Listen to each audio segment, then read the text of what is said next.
Eso significa al levantarte, al ascender, en inglés se dice when you rise, cuando uno se levanta, cuando uno asciende. Y tiene que ver con muchos aspectos de esta enseñanza. En este día no los vamos a cubrir todos. El año pasado cubrimos, creo, alrededor de 3 aspectos de esta parashat o de esta lección o esta porción, pero en esta vez queremos enfocarnos un poquito en la menorá y después un poquito en relación a las trompetas. Las trompetas de plata que a veces escuchamos esta enseñanza y tal vez dejamos un poquito afuera para qué sirven las trompetas de plata. Entonces, como subtítulo le hemos puesto a esta enseñanza entendiendo los sonidos de tu marcha. Entendiendo los sonidos de tu marcha.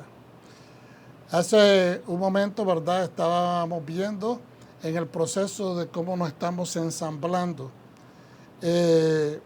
Nosotros estamos acostumbrados a un proceso normal, dentro de la normalidad me refiero, que si no tenemos problemas con el aire acondicionado, que si no, entonces en este momento nos hemos tenido que reunir de esta manera para ocupar menos espacio y poder llegar los aires temporeros que tenemos, ¿verdad?, para poder sofocar el sofoque del calor. Y de esta manera pues nos estamos reensamblando porque no estamos acostumbrados a eso. Entonces hay muchos procedimientos que tenemos que cumplir para poder llegar a estar cómodos y apacibles. Entonces, cada uno de estos sonidos establecen quién marcha primero, quién va después. Y Dios se encargó directamente de él mismo intervenir en el asunto. ¿Cómo? A través de su Onán. ¿Qué es el Onán? Es la nube de Dios. A través de su Onán, esa nube se ponía en un lugar, se sonaba la trompeta y entonces ya se sabía que esa tribu, la tribu líder, que era la de Judá, se levantaba primero.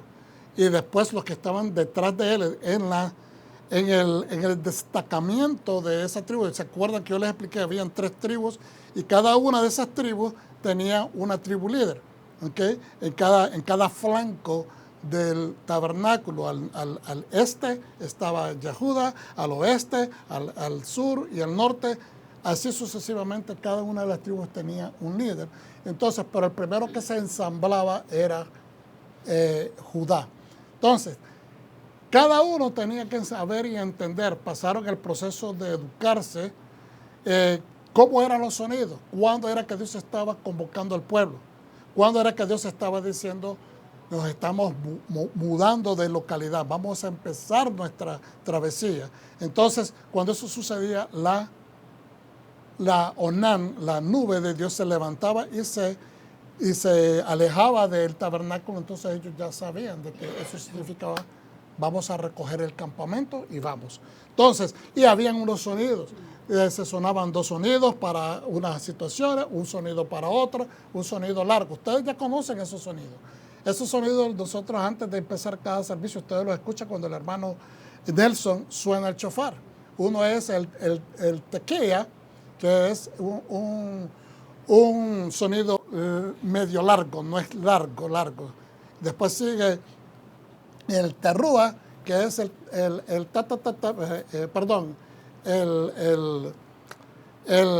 shevarim, ¿verdad?, que es el y después el terrúa, que es y después el terrúa, que el tequía gedolá, que es el largo, que es el último que se hace. ¿Por qué es importante? Porque cada uno de esos sonidos establecían qué es lo que el pueblo está haciendo. Cuando era una llamada militar para la guerra, cuando era una llamada para seguir la voluntad de Dios a ensamblarse y continuar el desfile hacia la tierra prometida. Entonces, entendiendo los sonidos de tu marcha. Bejalotja comprende estudiar de Números capítulo 8:1 al 12:16, Números 8:1 al 12:16, profeta Zacarías del capítulo 2, verso 14, hasta el capítulo 4:7. Nuevamente, Zacarías, capítulo 2, 14, hasta el capítulo 4:7. Mateo se estudia en el Pacto Renovado, el libro de Mateos 14, el capítulo 14, del 14 al 21. Para preparar esta enseñanza estuvimos prácticamente utilizando información de Torah.org, el Humash y el Midrash dice. Bueno, ustedes saben que nosotros somos una congregación mesiánica, creyentes en Yeshua, el Mesías, y obviamente somos seguidores de la Torah, de sus mandamientos.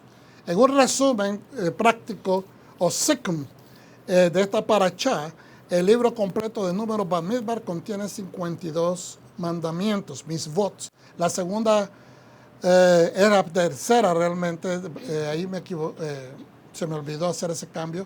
Bejalotha es la parashá número 36 y contiene un total de 5 mandamientos.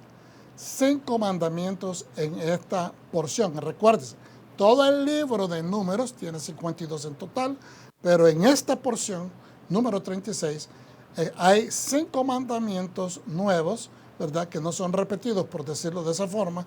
3 de ellos son performativos, 3 mandamientos que se tienen que hacer, y 2 mandamientos prohibitivos, mandamientos que Dios dice, esto no debes de hacer. Aarón recibe instrucciones de encender la menorá y se revisa su construcción.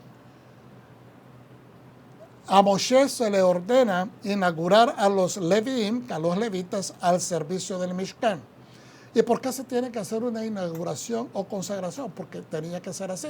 Si ustedes no se olvidan, hace unas porciones atrás, cuando estábamos estudiando, ¿verdad?, cuando llegaron al Monte Santo, ahí después de varios meses, algunos dicen 7 meses, algunos dicen 9, empezaron la construcción del Mishkan, ¿ok? Y empezaron a elaborar todo lo que se tenía que hacer, con pieles, con metales, dándole formas para hacer vigas, para hacer basas, para hacer capiteles de las columnas, las cortinas, empezaron a hacer los enseres de oro, todo lo que era santo, empezaron a darle forma. Terminando eso, para el segundo año, que es donde estamos, el segundo año en el desierto, ellos están empezando a inaugurar. Estudiamos en Levítico cuando 8 días después de haber ensamblado el tabernáculo, bendijeron el tabernáculo, santificaron, tenía que ser consagrado. Consagrado significa tenía que ser dedicado para su uso, que era para honrar al Eterno. Es el santuario del Eterno, es el lugar donde iba a residir su gloria. Por lo tanto, era importante de que el pueblo entendiera estas cosas. Después pasaron a la consagración de los sacerdotes, y ahora lo que están consagrando, recuerden, no se confundan, están los sacerdotes y están los levitas. Los levitas son los asistentes de los sacerdotes, ¿ok? Los levitas no podían poner mano en los sacrificios, no podían manipular ningún animal ya dentro del courtyard, adentro del patio de los sacerdotes. Ellos ya no podían ejercer ahí, ¿okay? Ellos podían tal vez pasar animales, ellos podían hacer ciertas cosas afuera del perímetro, asegurándose que todo estuviera en función, ¿okay? Pero ellos no podían hacer las funciones de manipular los animales, ni mucho menos ya sacrificados, manipular la sangre ni la carne de ellos. Entonces, a Moshe se le ordena inaugurar a los levitas al servicio del Mishkan, que es la tienda de reunión. Los Leviim o levitas son inaugurados, consagrados al servicio del templo. Su periodo de servicio fue establecido desde los 25 hasta los 50 años, de los cuales dice que los primeros 5 años eran una gran preparación. Tenían que aprender todos los procedimientos, tal vez ya los estudiaban, después de aquí empezaron a estudiarlos, pero ya en el fogueo, hasta los 30 años ellos podían ya ejercer en completo todas sus funciones y podían servir desde los 25 hasta los 50 años. Se tenían inmediatamente, ya no podían ejercer nada para el Mishkan. Es importante entenderlo. No se trata de retirarse o de jubilarse. Ellos podían tal vez hacer otro tipo de funciones dentro del pueblo, pero a la edad de 50 dejaban de ser funcionarios en el Mishkan. Los hijos de Israel, Bené Israel, celebraban su segundo Pesach desde que abandonaron Egipto. Las leyes de Pesach Sheni, del segundo Pesach, el Pesach de reposición se le llama también, exactamente un mes después de Pesach Nisan. Tal vez no se acordarán, se los voy a refrescar. Es cuando personas vinieron donde Moshe que no podían entregar sus ofrendas de Pesach para honrar a Hashem, y le dijeron, no es justo. O sea, por motivo de lo que nosotros trabajamos, que unos creen que ellos trabajaban con los muertos, enterrando, ¿verdad?, a los muertos, es decir, tocaban muertos, eso los hacía impuros para poder entrar a las cosas santas, a los espacios santos, ¿verdad?, y hacer las ofrendas necesarias. Otros dicen que era que posiblemente ellos eran los encargados de llevar el féretro o el cuerpo de José que fue sacado de Egipto. Entonces, esas son opiniones de los sabios. No se sabe con certeza exactamente cómo, o una tercera opinión que posiblemente pasaron, tocaron sobre tumbas o se contaminaron de esa manera, y entonces no es justo que nosotros, queriendo hacer la ofrenda por este accidente, no lo podamos hacer. Entonces, Pérez dijo él, viendo, dicen los sabios, el corazón de ellos, Moshe, que ellos tenían la intención de honrar a Dios, se fue a consultar al Eterno, y el Eterno le contestó y le dijo, es justo de que ellos lo hagan, pero no lo pueden hacer esa vez, que esperen un mes completo, 30 días, y en el día 14 del siguiente mes, ellos pueden hacer la ofrenda correspondiente, y tienen que comerse, o sea, consagrar el cordero de pascual, y también lo tienen que comer con hierbas amargas y panes sin levadura. Esos eran los tres requisitos. El cordero, las hierbas amargas y pan sin levadura eran los tres requisitos en ese momento. Ahora tenemos la tradición, ¿verdad?, con la queara, con todos los elementos, que ahora pues nosotros celebramos en la actualidad, pero estamos hablando 3.300 y tantos o 3.500 años después. Hashem instruye que el movimiento de la columna de nube será indicador de cuándo ensamblar o levantar el campamento. Además de la columna de nubes, a Moshe se le ordena, haz para ti, esto es importante observarlo, haz para ti 2 trompetas de plata. Le dice el Señor a él, haz para ti, no le dice, haz para otra persona o para que los sacerdotes la toquen, no, le dice, haz para ti. Entonces se entiende, dicen los sabios, que la asignación era para que él determinara si tocarlas o si él asignaba personas que lo iban a hacer específicamente. ¿Okay? Es decir, los sabios, hay muchas opiniones de los sabios que dicen de que, cuando digo los sabios, son los sabios judíos de bendita memoria, ¿verdad?, que han establecido en el Talmud de que estas dichas trompetas de plata serán labradas y serán tuyas, ¿okay?, para convocar al pueblo o anunciar el viaje del campamento y también el movimiento de tropas durante la guerra. Si sienten calor, por favor, pueden tomarse la libertad, 1 o 2 personas cuando más, rellenar de hielo para que así podamos estar complacidos. Entonces, y también el movimiento de tropas durante la guerra. Se registraba la descripción de los viajes de la nación desde el desierto de Sinaí. Moshe se acerca a Yitro, quien rechaza su oferta de reunirse a ellos para entrar a Eretz Israel. Y aquí es digno de, aunque esto es un resumen, es digno de mencionarlo, porque quizás más adelante no se puede incluir. ¿Okay? Pero aquí lo importante de reconocer, hermanos, es que a Yitro el suegro de Moshe, llega de repente a tierras del Sinaí y encuentra a Moshe súper ocupadísimo. Tiene que pedir audiencia para llevarle la familia a la hija que es Zipora con sus 2 hijos para podérselo llevar a Moshe. Lo cual Moshe lo recibe cariñosamente.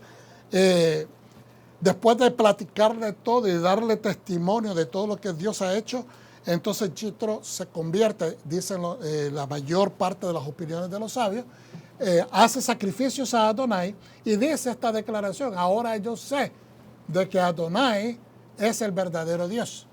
Él tenía muchos dioses, él era acuérdense que era medianita, él no era hebreo, o sea, no era judío, por decirlo de esa manera, o israelita. Entonces, él después de eso encuentra a Moshe ejerciendo trabajo de ser el juez del pueblo todo el día, desde que amanece hasta que anochece. Entonces le dijo: te vas a exacerbar, vas a cansar al pueblo también y te vas a cansar a ti, eso es demasiado. Y le da el famoso consejo de romper responsabilidad entre líderes de 50, líderes de 100, líderes de 500, líderes de 1000, y de esa manera, ¿cómo se dice?, ayudarlo a él a poder gobernar adecuadamente. Y de allí, dicen los sabios, surge la idea de establecer un Sanedrín bien estructurado, con responsabilidades. Y entonces, pero Moshe quiere mucho a su suegro. Lo quiere mucho no solamente porque es el suegro, lo quiere mucho porque fue el que le dio albergue, le dio ayuda, le dio suministro, lo hizo crecer y le dio consejos también a él. Y entonces él le ofrece a Yitro que se vaya con ellos a la tierra prometida, pero él rechaza. Y rechaza, según las opiniones, ¿verdad?, diversas. Unos sabios dicen de que el rechazo se debió a que cuando Moshe le ofrece, le dije: te vamos a tratar bien. Te vamos a tratar bien. Y que eso pudo haberle parecido quizás bastante condicional. ¿Ok? Otros piensan de que posiblemente él, teniendo las tierras que tenía, siendo no solamente el líder, siendo el sacerdote de Madián, siendo una persona de prestigio, quería también asegurarse que su gente estuviera bien y por eso decidió regresarse. Pero los hijos de él, dicen las escrituras y también lo confirman los sabios, se fueron con el pueblo y que ellos recibieron muy buen trato y recibieron también, dentro de los que heredaron también tierras. Pero que a Yitro, realmente la intención de Moshe era, no solamente tratarlo bien, sino que entregarles tierras también. ¿Okay? De que no necesariamente significaba que una remuneración, porque le dijo: tú has sido tú puedes ser nuestros ojos, le dice Moshe a él, porque tú conoces todas estas tierras, conoces todos estos terrenos, nos puedes ayudar a que las cosas, en otras palabras, ser vaqueano, ser una persona que nos dirija. ¿Me entiendes? Entonces, es importante de que lo que dice Moshe no era una poca remuneración, era algo que no era condicional, era algo que de buen corazón le pretendía dar cosas buenas. Entonces, más adelante se relatan los 2 versos de cuando el arca salió. Y esto es bien interesante porque yo lo había leído, pero no le había puesto tanta atención. Por eso le digo de que dentro de lo que es la trompeta, cuando Dios mandaba al pueblo, sonaban las trompetas, la nube se movía, se posicionaba sobre la tribu de Yehuda. Inmediatamente Yehuda sabía de que tenía que ponerse listo, empezar a levantar sus tiendas, se empezaban a ensamblar y entonces tenía que ir hacia adelante a un lugar específico donde ya previamente se había determinado: cuando salgamos, vamos a salir de este punto. Entonces ahí se posicionaba, después la siguiente tribu, y así sucesivamente hasta que se iban ensamblando todo el pueblo. Pero esto de que cuando el arca salió, y esto nosotros lo oramos en la liturgia, Cuando decimos que, ¿qué es lo que decía Moshe cuando levántate, Yahweh? ¿Ok?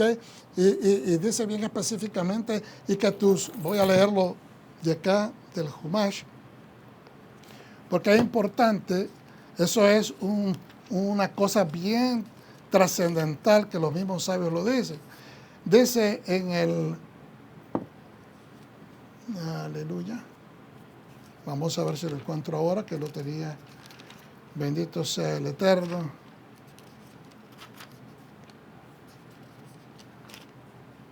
¿Qué? Dice, cuando se desplazaba el arca, cuando se levantaba, dice en otras versiones, decía Moshe, revélate o levántate Hashem, y que se dispersen tus enemigos y huyan los que te odian de delante de ti. Y después lo sigue el siguiente verso, que es el número 36. Y cuando reposaba, decía, retorna Hashem a las miriadas de los millares de Israel. Es decir, en un momento de lo que quería decir, y dice, esto en sí, estos dos versos, de eso lo sabe, es como todo un libro. Porque tenemos que entender que con la presencia de Dios, todo enemigo es disipado. Todas tus necesidades son proveídas. Toda tu hambre se tiene que ir porque Él va delante de uno y Él va a proveer. Él es no solamente la nube que los guía, es el Dios que va proveyendo en cada necesidad. Entonces lo primordial, dicen ellos, de toda persona creyente es que cuando hayan cosas, situaciones en la vida que nos impiden, que nos quieren bloquear, como esto que estamos viviendo, que es bien inconfortable, ¿me entiendes? Pero estas cosas que nos quieren bloquear, hacer la determinación de servir más a Hashem. ¿Por qué? Porque dice que es la responsabilidad de todo creyente apartar todo aquello que quiere impedir que se promulgue la Torah, que se comparta la Torah, que el pueblo crezca porque se están discutiendo, se están enseñando sus misvots, sus mandamientos. Y entonces, dice, inmediatamente después las cosas, dice, comienzan a desmoronarse. ¿Por qué?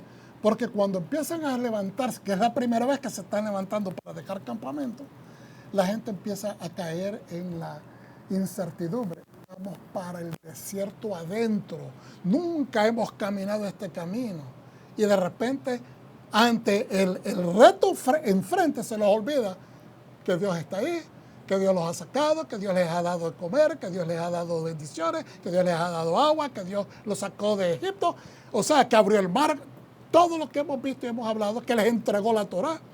Y entonces algunos de los sabios dicen y opinan que ellos estaban cansados de los mandamientos. Esta es alguna de las opiniones de los sabios. Esto lo dice en el Humash, ¿ok? Y dice que algunos estaban tan cansados que decían, ya queremos salir de este lugar lo más pronto posible, porque si nos quedamos aquí, Dios nos va a seguir montando más mandamientos. Y hay actitudes de esa manera, que no quieren aprender las cosas. Les parece que todo es peso, pero no todos los mandamientos son para el pueblo. Hay mandamientos sacerdotales, mandamientos levíticos, mandamientos para mujeres, mandamientos para hombres, mandamientos, ¿verdad?, de justicia y de bondad. Hay muchos diferentes mandamientos que tenemos que tener una idea de ellos, pero no tenemos que cumplirlos todos. Y eso es importante entenderlo. Entonces, inmediatamente después, las cosas comienzan a desmoronarse. La parte principal de esta alía, es una parte cuando hay, cada porción se divide en 7 pequeñas porciones. ¿Okay? Y durante el servicio en la sinagoga son llamados a leer de la Torah 7 personas. Entonces, en este caso, ¿verdad?, en esta porción que estamos discutiendo, describen las quejas de la nación contra las condiciones físicas de su vivienda en el desierto. Hermano, esa gente no tenía opción, tenía que vivir en el desierto caliente, no tenían aire acondicionado. Así es que, y miren, y tenían. Muchas personas se preguntarán esto, ¿por qué esta gente usa atuendos tan largos en el desierto? ¿Por qué usan todas esas que no les da calor? Sí, la mayor parte eran de colores claros, blancos, cremitas o de lino y cosas así. ¿Por qué? Porque eso ayude a evitar el tanto calor. Pero ustedes nunca se han preguntado por qué. Porque esos atuendos grandes, con el sudor, ayuda a mantener la humedad de su cuerpo. Y aunque nos parezca inconfortable, una vez que la costumbre se adquiere, eso uno se da cuenta que le sirve para sobrevivencia. Es para sobrevivir. El calor les ayuda a mantenerse hidratados. El agua que ellos se toman con el calor empieza a salir por sus poros y entonces eso les ayuda. Y por eso es que muchas veces, aunque personas no entienden estos aspectos culturales de sobrevivencia en un clima tan inhóspito como es el desierto, entonces no entienden de que por eso es que a veces sentimos olorcitos cuando vamos y visitamos países de personas que viven ahí, porque obviamente no tienen la habilidad de estar lavando la ropa todos los días como nosotros aquí en América, en el occidente tenemos esa bendición. Ellos no la tienen, especialmente si son gente de campo. Entonces el maná dice, se empieza a quejar entonces, hermanos, al salir por el temor de lo que nunca han visto, lo desconocido, no, es obvio. Pero empiezan entonces a agarrarse del primer burro que encuentran. ¿Cuál es el primer burro? La comida. Inmediatamente, ¿qué hacen? Empiezan a quejarse de la comida, que el maná. Que el maná, ya estamos cansados. Y empieza y dice, y se describe en contraste. El maná se pone en contraste, no en comparación, sino que en contraste con el deseo de la nación israelita de tener comida real. El pueblo habla de la carne, de pescados que tenía en Egipto. Entonces algunos de los comentaristas, de los sabios comentaristas dicen, bueno, lo que le daban tal vez de sobra a la gente de Egipto ahí, porque eran esclavos. Imagínense que en aquellos tiempos no se comía carne todos los días, mucho menos que les iban a estar dando carne regalada a los esclavos. Pero el pescado sí tenían acceso abundante porque estaba el río Nilo. El río Nilo es una arteria gigante. Entonces, no había problemas con eso. El maná pero por eso es verdad, el pescado tenía acceso gratis, pero tampoco era que ellos tenían opulencia en este aspecto, abundancia. Estaban simplemente haciendo excusas. Moshe expresa sus frustraciones como líder, se las presenta a Hashem. Y el Eterno le promete enviar codornices para satisfacer el deseo de la carne del pueblo. Y le dice también que van a tener bastante, que van a comer todo un mes, ¿okay? Hasta que abunde. Moshe recibe instrucciones de ensamblar un Sanedrín porque le dice, Señor, ¿por qué me hace esto? Este pueblo me está aturdiendo, que quieren carne. ¿Por qué permite esto? Le dice, yo estoy bien cansado, yo no sé si pueda llevar el peso, la carga que este pueblo me sobrepone. Y entonces le dice, ok, le dice, Señor, vas a conseguir 70 ancianos de todo Israel, de todo el pueblo, escógelos y tráelos y preséntalos para que, en otras palabras, yo ponga de tu espíritu en ellos, prácticamente.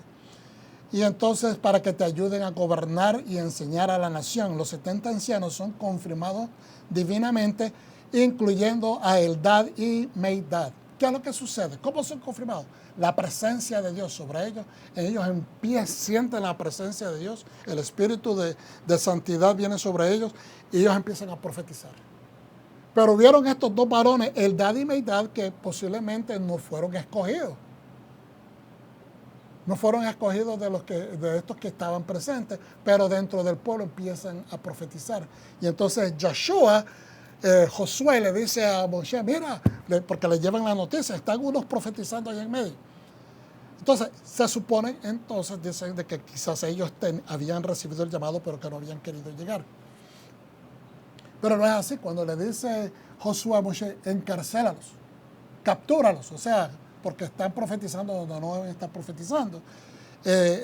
Lo que se infiere es que Joshua tal vez creyó que estaban profetizando sin la autorización de Moshe, porque él era visto como el profeta, y no estar en presencia de él es una afrenta, es una ofensa, como quien dice, lo podemos hacer sin ti.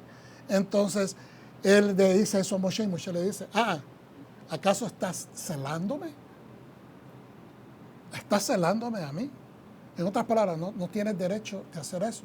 Porque yo quisiera que todo el pueblo profetizara. Que todos tuvieran la habilidad de poder hablar directamente con Dios y que Dios les hablara directamente a ellos.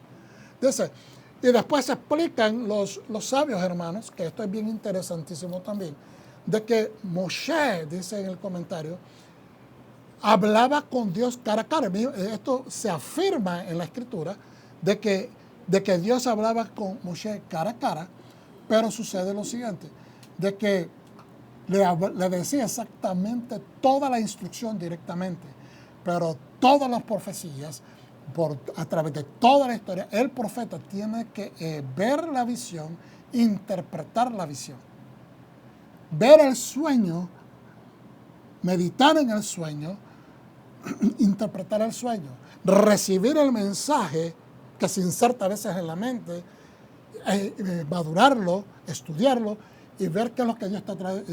Es decir, Dios le da por la historia a todos los profetas una información que ellos tienen que interpretar para después llevársela al pueblo. Mientras que a Moshe le decía exactamente lo que él quería y Moshe ejecutaba sin tener que discernir. En otras palabras, no le hablaba por misterios, le hablaba directamente y eso es maravilloso. Igualmente Yeshua, el Mesías, el Señor, Rey de Reyes y Señor de Señores en la tierra, también recibía directamente la instrucción del Padre y él ejecutaba de acuerdo a eso. Entonces dicen que Eldad y Meidad empezaron a profetizar y fueron mandados a llamar, quienes profetizan la transición del liderazgo de Moshe y Yeshua. Estos dos señores profetizan de que ya pronto el liderazgo de Moshe va a pasar a Josué. Las codornices descienden sobre el campamento en gran cantidad. Dicen de que eran 2 pies arriba y se extendían por todo el campamento, por todas partes, ¿ok? En gran cantidad. Cada persona, dice este comentario del Humash, recogió 1000 libras de carne. Imagínense tener que empezar a destazar ahí y a secar carne, porque ¿qué refrigerador le iban a meter? Todavía un proceso antiguo donde la carne se ponía a secar para que durara, ¿verdad? Aarón y Miriam hablaron Lashon Hara sobre Moshe. Hicieron mala lengua o lengua perversa, hablar, criticaron a Moshe, lo que resulta en que Hashem confirma aún más a Moshe como su siervo y profeta preeminente. Miriam es afectada por Saraat como castigo de iniciar la crítica contra su hermano. Entonces, hermano, ¿qué es lo que está sucediendo en este momento? Porque es referente a Zipora. Y nosotros hemos siempre creído que tal vez fue una actitud negativa de parte de Miriam. Algunos comentarios modernos dicen de que posiblemente Miriam, al ver llegar a esta mujer, la miró como una especie de competencia porque era la esposa de Moshe. Otros decían, estoy diciendo lo que se ha dicho, ¿verdad? E inclusive yo lo hablé en algunos años atrás. Se ha también dicho de que posiblemente, ¿por qué es que él se casó con una mujer que no era judía? Lo cual nada tiene que ver. Si él la escogió para mujer es porque él sabía qué tipo de mujer era. Él no vino con los ojos cegados a esa relación. Fue una relación madurada. Se vieron, se enamoraron. Él pidió la mano como debió haber sido a su padre, ¿verdad? Con todas las cosas respectivas de su tradición en ese momento para poder llevar a casarse con ella. Por lo tanto, ninguna de esas aseveraciones tiene criterio dentro de esto. Podrían quedarse en unos tal vez, quizás, porque son opiniones. No hay nada necesariamente escrito dentro de la Torah que nos lleve a pensar de esa manera. Pero los sabios de bendita memoria escriben dentro de lo que es la Torah hablada, el Talmud y todos estos los Midrashim establecen, hermano, que la razón es porque, mira, vuélveme a ver acá. Moshe, no sé si ustedes lo notan, no se habla de los hijos después de que los lleva. No se habla de la mujer después de que los lleva Yitro. Es decir, ¿qué es lo que está sucediendo? Porque yo me lo he preguntado muchas veces, ¿por qué? Porque es que como que desaparece el elemento familia de Moshe.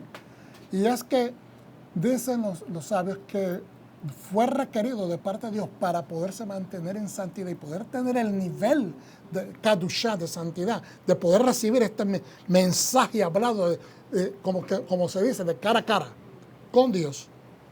Moshe tenía que mantener una pureza máxima.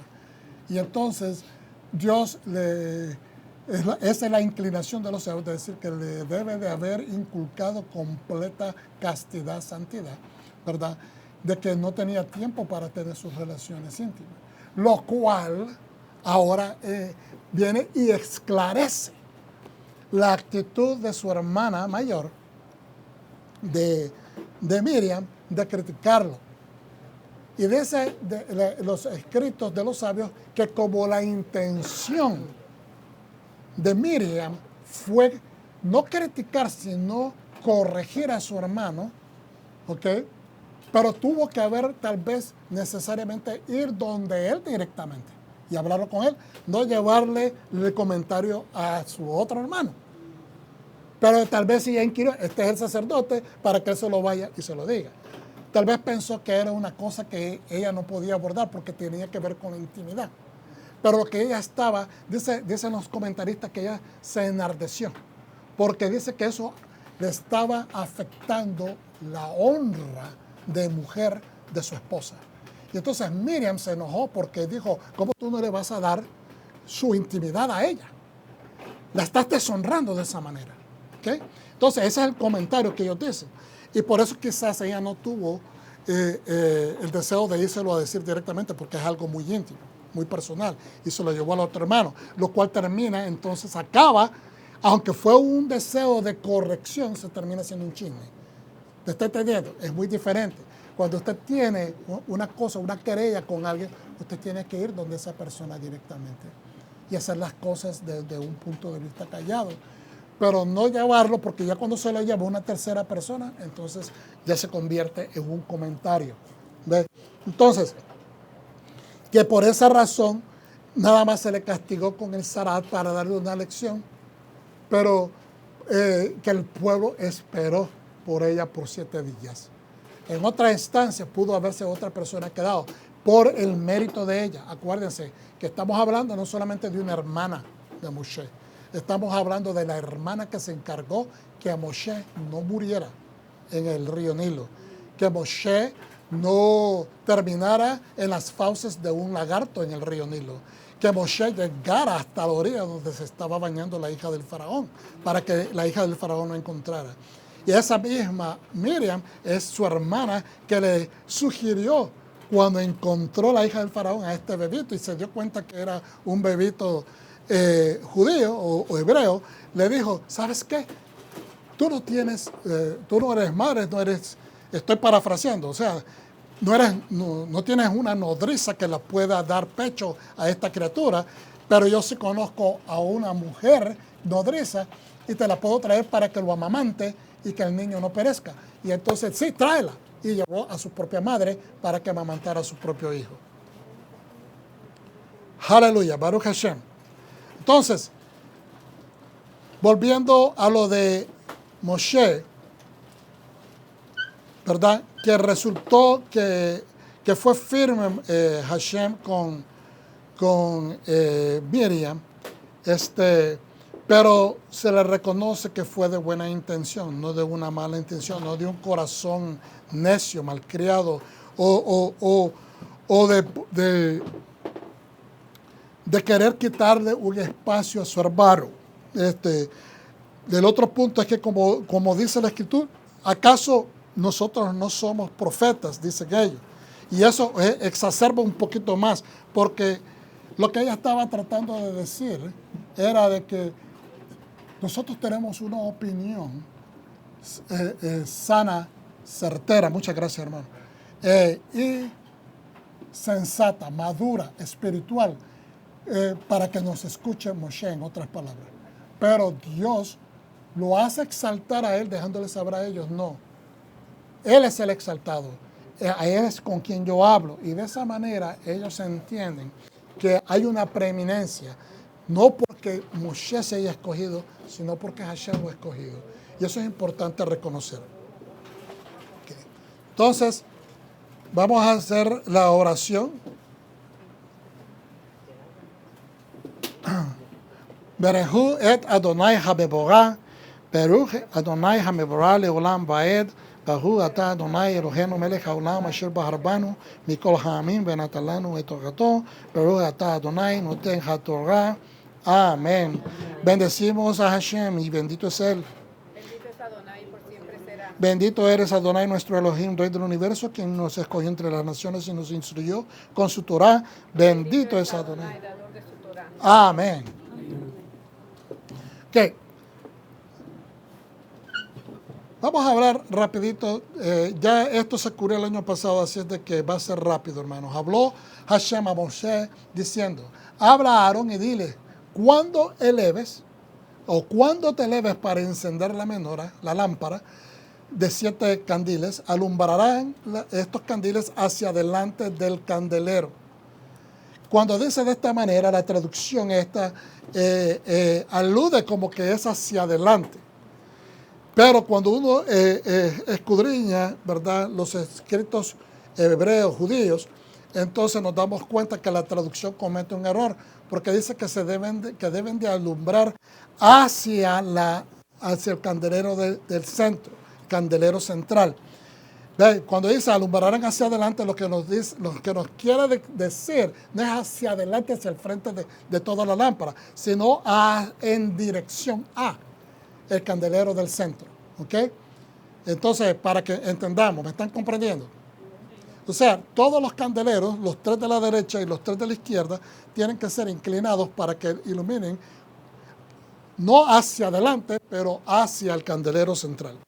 Y Aarón lo hizo así, encendió hacia la parte anterior del candelero sus lámparas, como Hashem lo mandó a Moshe. Y esta era la hechura del candelero de oro labrado a martillo desde un pie hasta sus flores, desde sus pies o de su base hasta sus flores era labrado a martillo, conforme al modelo que Hashem mostró a Moshe, y así hizo el candelero. Y fíjense que preguntas que a veces hacen los niños, ¿verdad? Pero ¿cómo? Con un martillo grande se hacen estas cosas, con un mazo, ¿verdad?, dándole forma. Pero las flores se martillan con martillos del mismo tamaño, pequeños, dándole forma a la hojuela que les toca. Pero todo eso fue formado de un bloque que pesaba entre 96 y 100 libras de peso. Eso es lo que se establece, que era un bloque completo de oro. Ahora, en los pasajes que tratan sobre la construcción de los objetos de culto en el tabernáculo, la menorá se menciona con mayor frecuencia. Por ejemplo, instrucciones para su construcción, eso está en Éxodo 25, 31 al 40, la primera vez. La ejecución de la construcción, Éxodo 37, 17 al 24. O sea, cuando ya empezaron a seguir todas las instrucciones que se dio en Éxodo 25. Instrucciones para encenderla, Éxodo 27, 20, 21 al 21, Éxodo 30 del 7 al 8, Éxodo 40 al 4, Levítico 24 al 1, 3. Y ahora aquí, instrucciones sobre cómo montar la lámpara y ejecución de estas instrucciones. Es decir, Dios es bien meticuloso, y uno de los enseres santos más mencionados en la Biblia es la lámpara. Entonces, los sabios de bendita memoria nos enseñan que para poderle cambiar las mechas se tenía que subir en una escalerita, el sacerdote para cambiarla. Es decir, él se tenía que elevar. No la podía hacer desde abajo. Primero porque eso lo va a limitar en su efectividad limpiando bien, ¿verdad?, las mechas y todo lo que está quemado debido a la combustión de la luz, la combustión del aceite quemado por el fuego, ¿verdad?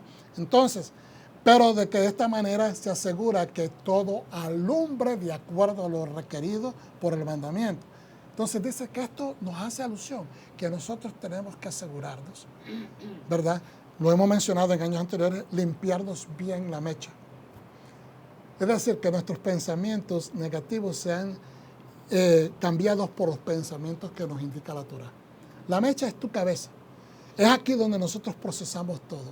Es aquí donde se combustiona todas tus ideas, todas tus emociones, todas tus cosas espirituales, las procesas, ¿verdad?, en tu cabeza espiritualmente. Y entonces es necesario, dice, que nos elevemos, que cada vez que tengamos que cambiar, hermanos, nuestra humanidad por falta de un mejor, creo que es lo mejor que puedo encontrar. Nuestra humanidad está plagada con limitaciones. Limitaciones a veces que son puestas por fuerzas externas y a veces limitaciones por comportamientos nuestros. Entonces, que debemos de cambiar poco a poco eso, así como se tiene que limpiar diariamente en la mañana y en la noche, y la lámpara, se tiene que hacer esto de esta manera. Y ahora aquí, instrucciones se dicen, en esto que estamos leyendo, lo que acabamos de leer de la Escritura, se dan esto, cómo montar la lámpara. Entonces nos debe de dejar saber cómo nosotros nos tenemos que cambiar. A ver, pastor, no entiendo, ¿qué es lo que quiere decir? Hermanos, para poder cambiar nuestra forma de pensar, nuestros comportamientos, nuestras actitudes, tenemos que elevarnos. Y no lo podemos hacer en nuestras propias ideas de cómo es eso. Nos tenemos que dejar llevar por la instrucción del Eterno, que es la que nos eleva en el nivel de criterio de pasar de lo mental humano a lo espiritual, a lo sobrenatural, que no viene de nosotros, sino que viene de Dios. ¿Okay?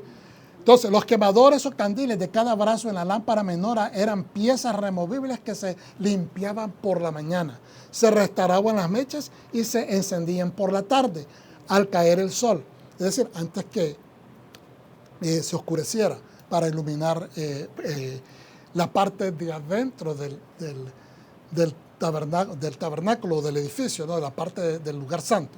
Pero dicen los sabios, curiosamente, hermanos, de que Hashem no necesita de esa luz, que realmente lo que es un simbolismo. Y estoy sintetizando lo que dicen ellos, pero prácticamente Dios no necesita de esa luz para alumbrar su lugar santo. Pero era más que todo por la necesidad humana. Y tener este entrelazamiento entre lo que es Dios y lo que es hombre. Dios nunca deseó ser el que intervenga en todo y solucionarlo todo. Por eso miramos a Hashem entregando una vara, asignándole una vara a Moshe en el monte, para el milagro de convertirlo en la culebra, para que él metiera su mano y saliera leprosa, para que él fuera donde Faraón y con el bastón partiera el mar, lo hiriera, el río y saliera sangre, para que cuando el pueblo lo seguía, levantó el bastón y lo siguieron. Cuando abrió el mar también levantó el bastón. Es decir, Dios quiere la intervención, la mezcla entre su poder y el hombre, porque lo que quiere es esa relación de co-trabajar con el hombre para cambiar este mundo. Dice, Números 8 explica cómo se colocan para que proyecten su luz hacia adelante, nuevamente hacia la menorá central. La menorá está ubicada en la pared sur del tabernáculo. Esto está en Éxodo 26:35, y su luz debía proyectarse hacia el norte para la máxima iluminación del altar del incienso, al centro, antes de entrar pasar la cortina a ir al lugar santísimo, y de la mesa del pan de la propiciación a lo largo del muro norte. Es decir, aquí está la menorá en el lugar sur, y aquí está en el lado norte, la otra pared del recinto, está la mesa de los panes de la propiciación, respectivamente. Entonces, yo lo que quería era comentarles un par de cosas de acá. ¿Okay? Y vamos a terminar, como le dije, temprano. Más temprano a lo de costumbre. Porque lo que yo quiero enfatizar ahora es lo de las trompetas.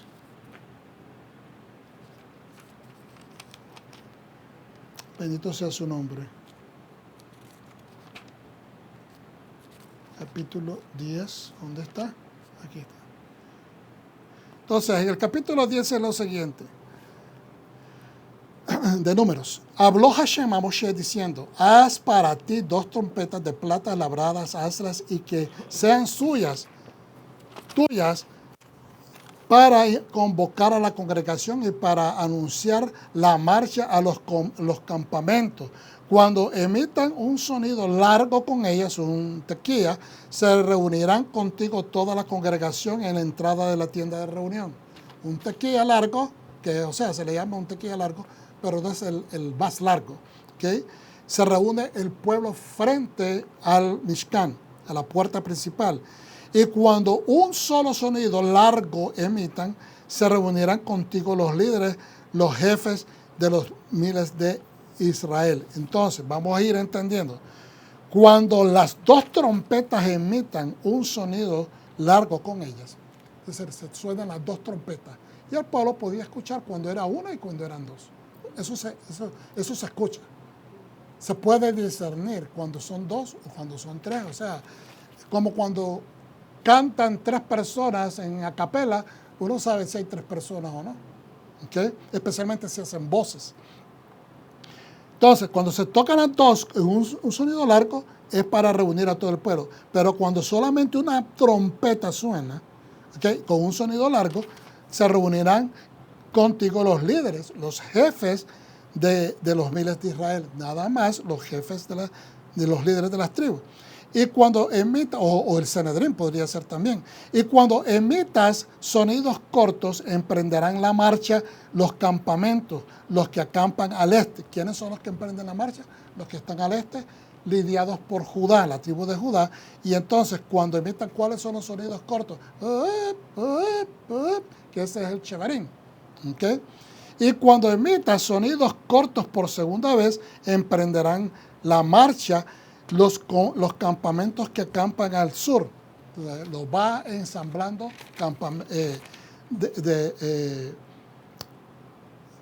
¿cómo se dice? Compañía por compañía. Una compañía estaba conformada, como les enseñamos, por 3 tribus. Entonces, primero los del este, después los del sur. Sonidos cortos emitirás para su travesía. Y cuando reúnas a la congregación, emitirás un sonido largo, más no uno corto. Entonces, cuando ya están todos reunidos, ensamblados para empezar, se suena un sonido largo y no uno corto. Los hijos de Aarón, los Kohanim, harán sonar las trompetas. Será para ustedes un decreto eterno para sus generaciones. De esta manera, todavía dicen algunos que se hace de esta manera, no porque haya un Mishkan o que haya un desfile, ¿verdad?, en el desierto, pero de que estos sonidos todavía se mantienen en la memoria del pueblo de Israel. Entonces, ahora continuamos un poquito más y desglosamos. Entonces dice, cuando marchen a la guerra en su tierra contra un enemigo que los oprima, tocarán sonidos cortos con las trompetas. Ese es el terruá. Diga conmigo terruá. ¿Cuál es ese? Que es como una alarma. ¿Okay? Entonces ese es el sonido para la guerra. Y serán recordados ante Hashem. Fíjense bien. El sonido del shofar le recuerda a Hashem de su pueblo. Entonces cuando vayan a la guerra, vayan a confrontar a su enemigo, suenan los sonidos cortos, el terruá, y entonces serán recordados ante Hashem, su Dios. Significa, Dios inmediatamente se va a ensamblar con ustedes. Eso es lo que se implica. Y serán salvados de sus enemigos. Esto es tremendo.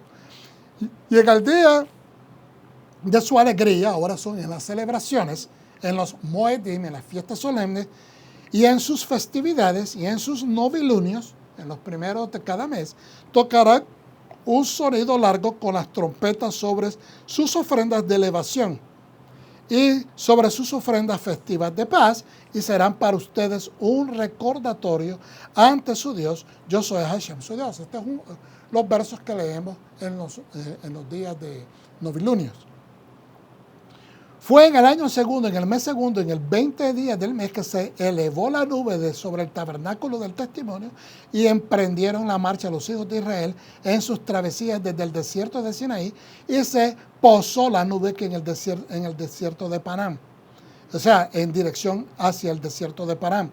Emprendieron la marcha por vez primera por orden de Hashem por medio de Moshe. Emprendió la marcha el blasón del campamento de los hijos de Yehuda, primero, según sus ejércitos, y sobre su ejército estaba Nachshon, hijo de Aminadab, y ahí sucesivamente, y sobre el ejército de la tribu de los hijos de Isahar estaba Natanael, hijo de Sur, y sobre el ejército de la tribu de los hijos de Zebulón estaba Eliab, hijo de Jalón. Y lo vamos a dejar ahí la lectura en este momento, pero quería leerles estos comentarios. Dice, la trompeta, refiriéndose desde el versículo 1 del capítulo 10 al versículo 10, para convocar a la nación toda o solo a los líderes para que comparecieran ante Moshe, o para anunciarle a la nación la oportunidad en que le aventaría el campamento, Dios le ordenó a Moshe que forjase trompetas de plata y lo instruyó sobre la clase de sonidos que debería tocar y que detonaran los diferentes órdenes. Tales trompetas eran para el uso exclusivo de Moshe, aquí donde los sabios dicen esto, quien tenía la categoría de un rey en cuyo honor se tocan estas trompetas. Estas fueron ocultadas poco antes de que falleciera Moshe, y ni siquiera a Josué, su sucesor, se le permitió usarlas. Eso es la opinión que dice Rashi, de acuerdo a sus comentarios del libro de Devarim. Y dice, y para anunciar la marcha, dice, del campamento, aunque el eminente levantamiento del campamento había sido anunciado cuando la nube se desplazó del tabernáculo, es decir, se movió del tabernáculo hacia el campamento de Yehuda, diciendo, es hora de emprender marcha, los campamentos individuales no emprendieron la marcha, sino hasta que se tocaron las trompetas. Después que Yehuda iniciaba el movimiento y se ensamblaba en un lugar específico, las otras continuaban. Cuando emitan un sonido largo, ese es el tequía, y la terrúa de este pasaje era la misma de los homónimos sonidos que se tocan en Rosh Hashanah. Ustedes lo han escuchado todos los años, que hacemos los sonidos durante el servicio. La tequía era un sonido claro y largo de la trompeta. La terrúa era una serie de sonidos breves y entrecortados. Cuando ambas trompetas tocaban un tequía, ellos la anunciaban a toda la nación que se congregara en el tabernáculo, y al mismo sonido proveniente de una sola trompeta convocaba a los líderes. Un sonido de terrúa le anunciaba a cada destacamiento de las 3 tribus que debía prepararse para ensamblar la marcha, iniciar la marcha. Los sabios derivan exegéticamente que así como en Rosh Hashanah cada terrúa era precedida y seguida de un tequía. El primer campamento que iniciaba la marcha era el que estaba al este, era Yehuda. El siguiente era el grupo tribal del sur, que era encabezado por Rubén, y aunque el pasaje no menciona las formaciones de Efraín y Dan, los sabios derivan que el mismo procedimiento eran seguidos por ellos. El mismo procedimiento era seguido por ellos. El versículo 7 deja claro que se tocaba un terugá solo para comenzar el viaje, mas no para las convocaciones mencionadas más arriba. Entonces, termino con esto. Cuando marchaban a la guerra, la Torá ordena que se toquen las trompetas para que se motive el colectivo nacional cada vez que la tierra pasa por un predicamento grave, por ejemplo, una guerra, una epidemia o una sequía. Dichos sonidos son llamamientos al arrepentimiento y recordarlos de que en los momentos difíciles son fruto del pecado. El hecho de que la gente interprete tales problemas como mera coincidencia refleja crueldad, Fíjense bien lo que interpretan los sabios. Debido a que ello impide que la nación enmiende el rumbo y perpetuara su arrepentimiento, es decir, que su conducta corrupta cambiara, que esta conducta corrupta que les ha provocado el infortunio cambiara. Entonces, es importante saber que también después, más adelante, estos sonidos eran sonados, el sonido de la guerra, que la terrúa rápida, ¿verdad? Como sonido de alarma era para invocar al pueblo que se arrepintiera, especialmente en momentos de dificultad, era para llamarlos arrepintámonos, porque Dios quiere enmendar nuestro camino. Amén. Entonces yo quiero hacer esto, hermanos. Vamos a Zacarías. En Zacarías vemos, lo puedo comentar, no necesariamente tenemos que ir, yo lo busco, pero quiero mencionar algo. Zacarías capítulo 2.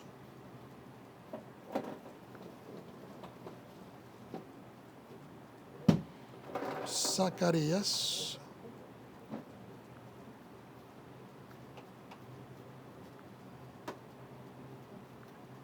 Y lo voy a poner aquí en español. Me dispensan que el tiempo se me acortó y no tuve tiempo de poner las escrituras en la enseñanza. Alcé después mis ojos y miré. Este es el capítulo 2 de Zacarías, en verso, tiene que ser el 14 en adelante.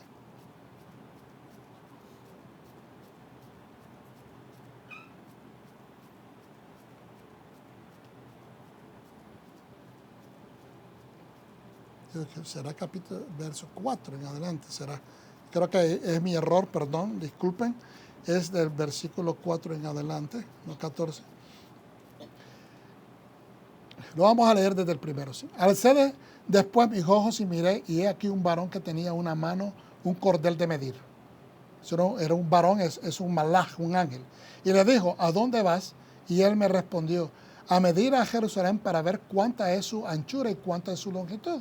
Y aquí salía aquel ángel que hablaba conmigo, y otro ángel le salió al encuentro y le dijo, corre, habla a este joven diciendo, sin muros será habitada Jerusalén a causa de la multitud de hombres y de ganado en medio de ella. Yo seré para ella, dice Hashem, muro de fuego alrededor, y para gloria estaré en medio de ella.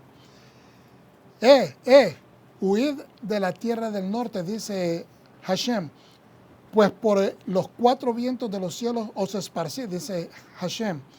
Oh Sión, la que mora como la hija de Babilonia, escápate, porque así ha dicho Hashem de los ejércitos. Tras la gloria me enviará él a las naciones que os despojaron, porque el que os toca a la niña de sus ojos. El que los toca a ustedes, toca a la niña de los ojos de Hashem.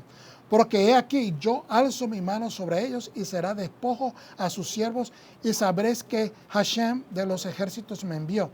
Canta y alégrate, hija de Sión, porque he aquí vengo y moraré en medio de ti, ha dicho Hashem.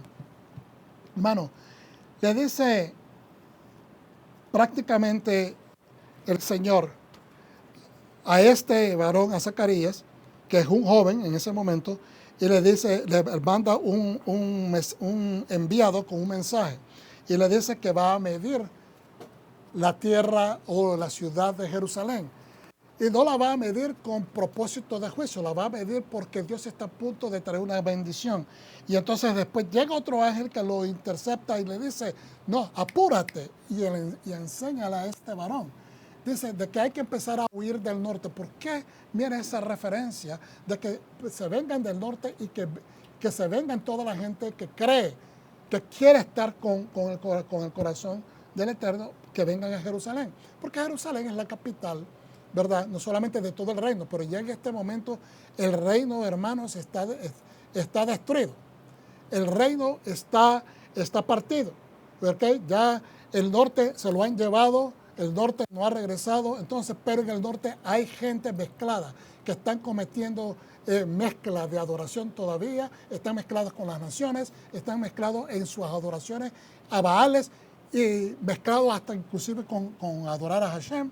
Entonces, no, que abandonen esa gente del norte y se vengan para el sur, porque Dios está a punto de traer una bendición. Y lo que implica que el norte, como dice aquí en el verso 6, huyan de la tierra del norte, dice Hashem, pues por los cuatro vientos de los cielos los esparcí, dice Hashem. Por eso es que se fueron, no se mezclen con esta situación. Por eso es que miramos esa diferencia entre los judíos y los samaritanos. Tenemos que entender el contexto, no solamente cultural, pero también histórico, de por qué había esa división, esa percepción de que la gente de Samaria pues no eran puros y no se querían dedicar a la búsqueda de Dios. Entonces, ¿qué tiene esto en contraste con lo que nos enseña lo que estábamos estudiando en la porción Bejalotha? ¿Qué tiene que ver? Tiene que ver con conocer el sonido de la trompeta que te están tocando. Dios te está diciendo, apúrate, deja ese lugar. Okay. Apúrate, deja ese lugar significa apúrate. No dice tómala al suave, toma tu tiempo, agárrala al suave, no, tranquilo, no te preocupes. No, cuando Dios dice apúrate, apura el paso, significa muévete, y ese es el sonido, es un trompetazo. Cuando Dios manda a un profeta, es un trompetazo. Cuando Dios manda una palabra, es un trompetazo. ¿Ok? Tenemos que aprender a discernir que ese es un sonido que Dios nos está diciendo, muévete. Entonces, por eso tenemos que aprender a discernir el sonido. Vamos a Mateo, capítulo 14, rapidito. ¿Ok? Y porque es necesario decir la paracha completa. Les agradezco su atención. Vamos a Mateo, capítulo 14. Ahí yo creo que fue la equivocación mía, que yo puse Zacarías 2.14, era porque allá se repetía 14.14. A veces uno comete esos pequeños errores. Y dice lo siguiente, hermanos. Empezando desde el 13. Oyéndolos, Yeshua se apartó de ahí en una barca a un lugar desierto y apartado. Y cuando la gente lo oyó, le siguió a pie desde las ciudades. Yeshua estaba hablando. La gente escuchó el trompetazo de la voz de Yeshua y lo siguieron. La palabra, él había estado enseñando, ¿ok? Y obviamente Yeshua se quiso apartar, seguramente ya estaba cansado, pero la gente lo siguió. Cuando usted escucha una palabra que lo transforma, cuando usted escucha una palabra o lee una palabra, le cambia la perspectiva de vida. Escucha predicar una palabra y usted dice, wow, nunca había visto eso, y como que lo transforma. Eso es un trompetazo que vino a su vida de parte del cielo. Dios utilizando la voz de su voz, el trompetazo de su voz, cuando su palabra fue mencionada, o a veces inclusive después de un trompetazo de un shofar, nosotros podemos recibir el discernimiento, porque el shofar espiritualmente nos abre los oídos espirituales. Entonces, oyéndolo Yeshua, se apartó de ahí en una barca a un lugar abierto, desierto y apartado. Y cuando la gente lo oyó, le siguió a pie desde la ciudad y salieron a Yeshua. Vio una gran multitud y tuvo compasión de ellos y sanó a los que de ellos estaban enfermos. Cuando anochecía, se acercaron a él sus discípulos diciendo, el lugar es desierto y ahora ya es pasada, la hora es pasada, despide a la multitud para que vayan por las aldeas y compren de comer. Yeshua les dijo. Entonces ellos le están diciendo, mándalos para que vayan a comprar algo de comer. Pero Yeshua discierne, pues si esta gente me viene siguiendo, han estado conmigo todo el día, algunos pueden ser que sean pobres y no tienen manera de ir a comprar cosas, ¿verdad? Eso no lo dice la Escritura, pero también es parte, tenía que haber gente de todos los niveles sociales en ese lugar. ¿Okay? El lugar es desierto y la hora es pasada, despide a la multitud para que vayan por las aldeas y compren de comer. Yeshua les dijo, no tienen necesidad de irse, dale vosotros de comer. Aquí está el trompetazo, denle ustedes de comer. La intención es buena, discípulos míos, la intención es buena. Ustedes quieren que ellos vayan a alimentarse, pero ¿qué pasa si transformamos la mesa, le damos la vuelta y ahora denle ustedes de comer? Entonces dice, Y ellos dijeron, no tenemos aquí sino 5 panes y 2 peces. Él les dijo, traedlos acá. Entonces mandó a la gente a recostarse sobre la hierba. ¿Por qué recostarse? Esto es algo que nosotros hacemos cuando recostarse no es que se tiraron al pasto. A recostarse es a reclinarse. ¿Dónde nos reclinamos nosotros recientemente? Cuando hicimos la comida de la santa comida de pacto que es Pesaj. Y yo les decía, cada vez que íbamos a alzar una nueva copa, recuéstense a la izquierda, háganse para el otro lado. ¿Por qué? Porque eso es de que estás refrigerándote, estás recibiendo las bendiciones de la mesa del Eterno, estás recibiendo los manjares de la mesa de pacto de Dios. Y entonces, Él nos manda que se recuesten. En otras palabras, van a ser proveídos de una bendición. ¿Ok? Porque estamos confiando en el proveedor. Eso no se los tiene que explicar Él a ellos. Cuando los mandan a recostarse, ellos entienden, nos van a servir de comer. Porque es una cuestión cultural. ¿Okay? Entonces, cuando yo le digo a alguien, a cualquier latino, le digo, vamos a comer tacos, ¿verdad? Automáticamente se entiende eso. Bueno, nos van a dar de comer. Entonces él dijo, estoy haciéndolo simple, hermano, porque es verdad. Eso es lo que él los mandó a hacer. ¿Okay? Estoy tratándolo de compaginar con nuestra cultura. Entonces, y ellos dijeron, ya leí eso, perdón. Entonces dice, y tomando los 5 panes y los 2 peces y levantándolos los ojos al cielo, bendijo. ¿Qué hizo Moshe cuando le entregaron a los levitas, los consagró? Es una cosa que no mencioné anteriormente. Dice que los meció, los tenía que presentar como una ofrenda mecida. Y entonces dicen los sabios, y esto no es verdad, los sabios dicen esto, yo respeto su opinión, pero dicen de que él y Aarón levantaron a 22,000 personas en un solo día para presentárselos a Hashem. Yo creo que eso no es literalmente lo que dice. Lo que está tratando de decir es que los levantaron, no significa que los agarraron en peso y los levantaron. A veces la gente malinterpreta las escrituras de los sabios. Lo que está diciendo es que los ha levantado, los ha presentado al Señor y posiblemente los ensambló en grupo, ¿ok? Esto es una opinión, los ensambló en grupo y tengo que agregar, es mi opinión, en un grupo de números grandes, de 1,000, 2,000 a la vez, enfrente del tabernáculo, y los posiblemente abrazados todos se mecieron de una manera simbólica presentándolos a Dios. Pero imagínense cómo 2 hombres iban a levantar 22,000 sin cansarse. Eso es o sea, literalmente no se puede tomar, sino que es levantaron a 22,000 hombres, significa los presentaron. Entonces, y de esta manera presentó los alimentos al Señor. ¿Ok? Y les dijo, traédlos ahora acá. Entonces mandó a la gente a recostarse sobre la hierba y tomando los 5 panes y los 2 peces y levantando los ojos al cielo, bendijo y partió y dio los panes a los discípulos y los discípulos a la multitud y comieron todos y se saciaron y recogieron lo que sobró de los pedazos, 12 cestas llenas, y los que comieron fueron como 5,000 hombres, sin contar las mujeres y los niños, que vendrían siendo, algunos dicen, hasta posiblemente 15,000 personas estaban reunidos en ese lugar. ¿Y qué quiere decir? Cuando escuchamos el trompetazo de la voz de Dios, que te está dando un mandamiento, sea que usted reciba un pensamiento, sea que sea un sueño, sea una visión, no lo deje solo, consúltelo, disciérnalo. Si usted quiere una especie de afirmación espiritual a través de la Escritura, busque la Escritura o busque una persona madura espiritual que le ayude a discernir estas cosas, porque es importante. Dios está hablando todavía hoy. Hay muchas personas que no creen que Dios habla todavía hoy. Él no va a cambiar lo que está escrito.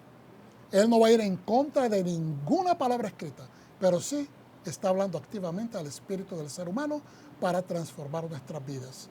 Amén. Entonces, hermanos, nuevamente, como decíamos al principio, tenemos que entender los sonidos de nuestra marcha. ¿Lo recibes, pueblo de Dios? Bendito sea el Eterno Padre Santo, te damos gracias por toda la bendición de esta enseñanza, te doy gracias por la paciencia de mis hermanos y también por poner este empuje de sobrepasar la limitación ahorita del ambiente que está caliente, pero Padre, te damos honra, gloria a ti y Señor, que sigamos conservando este Shabbat en toda santidad y con toda alegría para la honra tuya, de tu reino y de tu Hijo amado Yeshua HaMashiach. Le decimos al pueblo, Shalom.